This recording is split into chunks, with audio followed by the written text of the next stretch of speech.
Жас шәкірт. Бір ұстаздың жас шәкірті болыпты. Ұстаз оған айрықша сый жасап, басқалардан артық санайтын. Шәкірттерінің кейбіреулері біз одан ересек болсақ та, неге оны айрықша өбектейсіз деп наразылық танытады. Сонда ұстаз бірнеше құс алдырып, әрбір шәкіртіне бір-біреуден таратады. Содан кейін әрбірің ешкім көрмейтін жерге барып, құстарды бауыздап маған әкеліңдер дейді.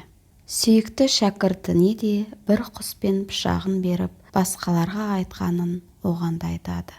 Өзге шәкірттерінің барлығы қолдарындағы құстарын бауыздап, ұстазына алып келеді. Ал жас шәкірт құсын бауыздамай қайта алып келеді.